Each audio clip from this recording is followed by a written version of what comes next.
this year, so not a huge amount of success as a senior just yet, until now, because a bronze medal in the World Championships is a terrific performance. Good and close fight early against Enkame Kaku of Mongolia, then beat Reito Tsutsumi, the world youth champion, who we were very impressed with earlier in the year.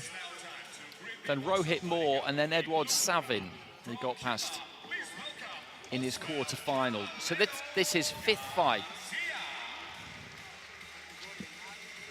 Caballero has beaten Rustamov of Azerbaijan, Mohamed Porsin of Iran, Bazayan of Armenia, and Miguel Vega of Mexico by unanimous decision. That was a good win because Vega, he'd impressed. Classy-looking southpaw with a bit of a punch on him. That was a tasty encounter. And Caballero just had a bit too much for him over the course of the 3 rounds. He was a merited winner. Cuban national champion in 2019.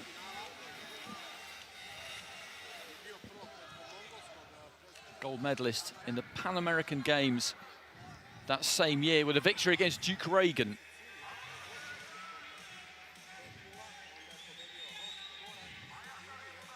Referee just conducting those final checks, which generally consist of checking out the gloves, making sure those thumbs are attached, making sure the gum shield's in, checking the belt line.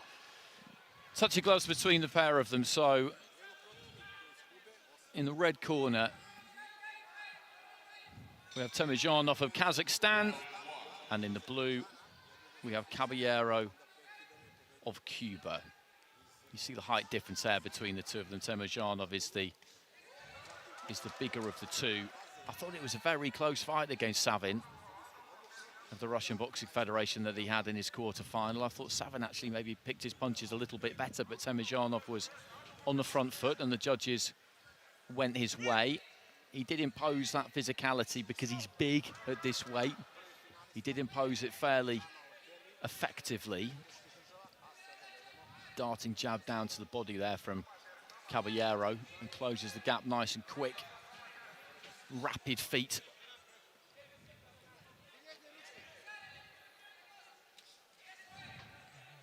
Again, just flicking that jab up from the waist. Sits down on that right hand, just dipped his knees, dropped his height, tried to throw it over the top. Jab to the chest there from Caballero.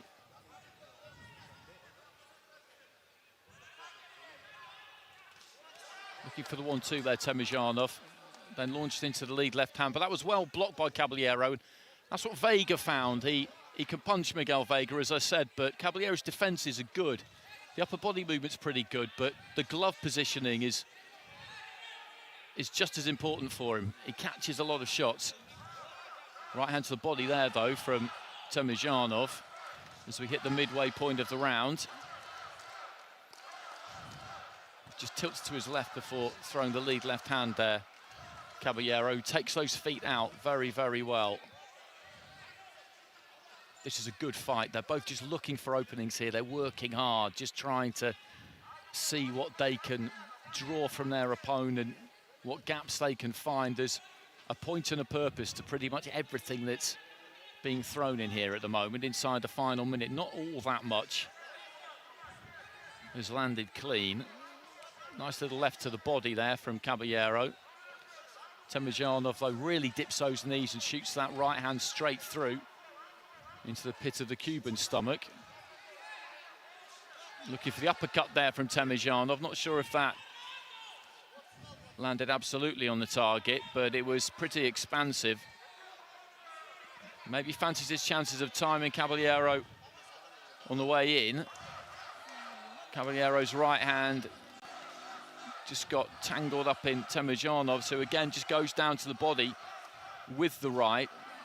The way I've seen this, I thought Caballero first half of the round maybe had the better of it. TEMIRZHANOV, though, possibly just beginning to impose himself in the second round, and there is a knockdown.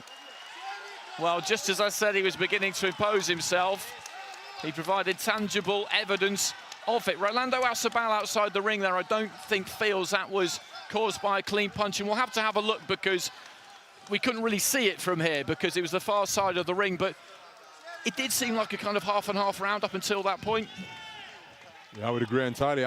For what it's worth, I slightly favoured the work of the man in blue, his work to the body, his defensive manoeuvres, but TEMIRZHANOV has got it for all 5 scoring judges. And the knockdown, we've said, how much store do AIBA judges put into a knockdown, because it doesn't result in an automatic 10-8 round as it does in the pros, but it must have certainly tilted it into a unanimous round in favour of TEMIRZHANOV, because prior to that, for my money, it was nip and tuck all the way, as evidenced by that sequence there. Both boxers enjoying success, particularly Caballero down to the body, but then some impressive straights from TEMIRZHANOV as well, such as that backhand downstairs.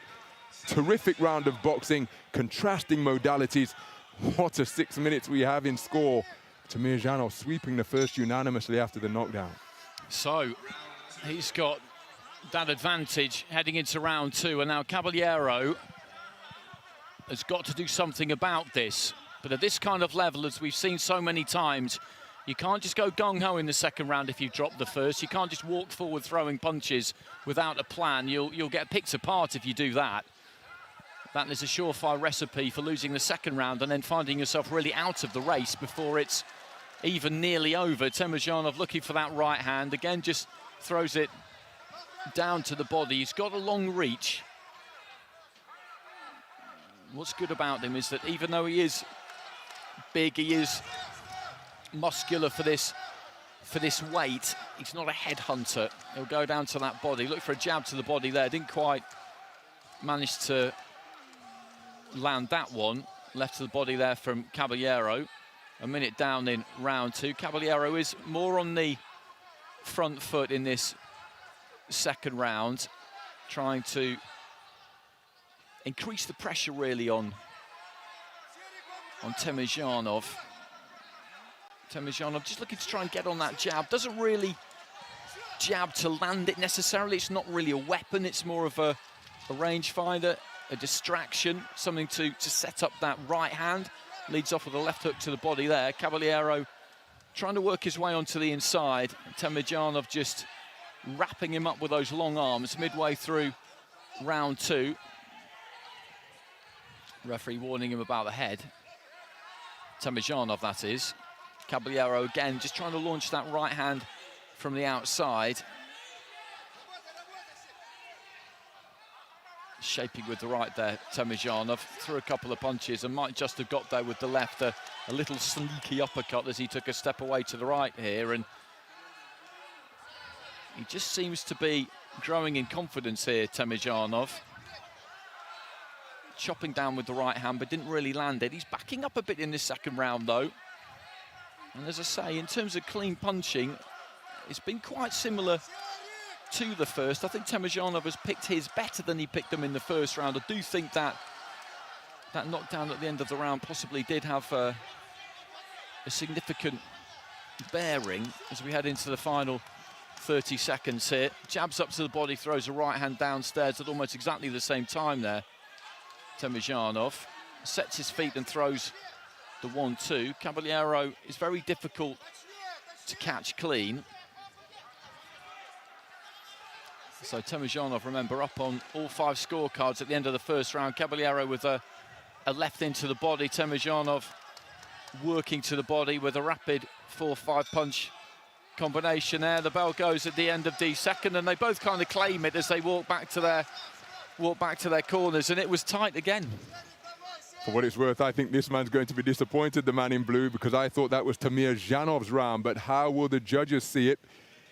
Well, it's a split in favour of TEMIRZHANOV, 3-2, and look at that. If he could have convinced one more judge, Caballero, then it would have been tied up on 3 scorecards going into the final round, but as it is, he's got a mountain to climb now because he's down 20 points to 18 on 3 of the 5 judges' scorecards. He's tied it up on the other 2 after a spirited fight back in the second round, but truth be told, we have to assume and conclude that it's the knockdown that was the decisive factor in the first to make it a 5-0 sweep of the cards in favour of TEMIRZHANOV. Such are the fine margins at this level of AIBA World Championship Boxing. Yeah, I'd agree with that, because it would have been pretty unusual in such a tight round to have got a 5-0, I think. We've seen lots of split scoring in this competition. The judging's been good. When it's been a tight round, more often than not, that's been reflected. And it's not out of the realms of possibility to get a 5-0 in a very tight round. It will just so happen that all 5 judges go the same way with it. But into the start of the third, and as you rightly point out, Caballero's got a mountain to climb because he's down by 2 points on 3 cards. TEMIRZHANOV banging his gloves together there as if to usher Caballero in, and he fancies having a bit of a trade-off, I think, in his third and final round. The Kazakh fighter, Caballero, I think, will duly oblige him. Goes down to the body, and then just dip to his left and try to throw a left straight through the guard. And TEMIRZHANOV, I think, at this weight classification, given the size he is, will fancy that he can take whatever anybody has got to give him, really. Both of them were just standing stock still in front of each other for a couple of seconds there, and something had to give. A minute into the third round. Left to the body from Caballero was very deliberately placed. 1-2 crashes mainly into the gloves. TEMIRZHANOV with some good upper body movement there. Just reels off a combination to the body. Still coming forward here, Caballero. Relentlessly. Just trying to see if he can make something happen as we head into the closer stages.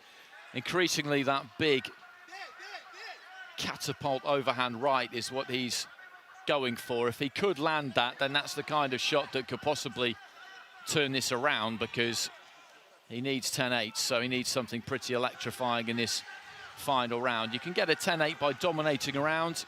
You don't have to go crazy and land the kitchen sink, but if you dominate it from beginning to end, if it's a very clear round win, then you can still get a 10-8. But in a round like this, as you head into the closing stages,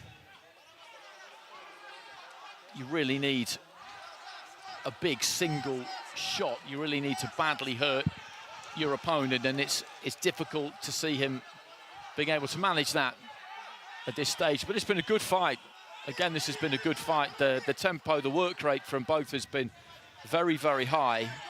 And impressively, actually, neither one of them's really looking like fading. TEMIRZHANOV just gets hold of his man there and walks him back towards the ropes on the far side. The referee has a quick chat about holding, but strangely enough, he wasn't really holding. He was just leaning and walking. And Caballero, I think, was kind of happy enough just to nick a little breather there himself, too. So there goes the bell, and we know, being privy to the scores, that it's going to be TEMIRZHANOV who goes through. Caballero gave it absolutely everything there, didn't he? And TEMIRZHANOV, I think he's an interesting kind of fighter because he is big for the weight. I think he just really, really trusts his own strength. But having said that, he doesn't walk onto anything unnecessarily. His upper body movement, his elusiveness is pretty good. Certainly is. We're just moments away from getting the verdict, which will see the boxer in red go through to contest championship gold. Ladies and gentlemen, in the bout number 476, the winner of points by split decision is the boxer out of the red corner from the Republic of Kazakhstan,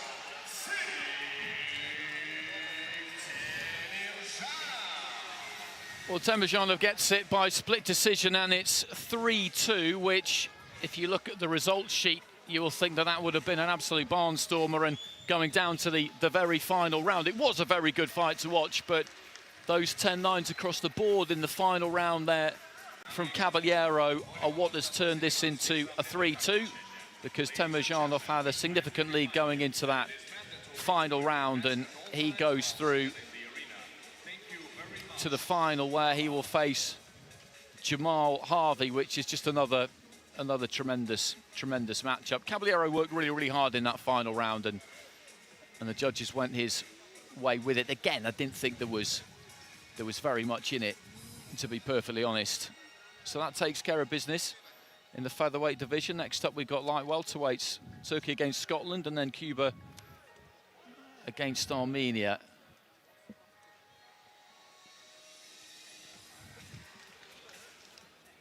two powerhouse nations there in Kazakhstan and Cuba.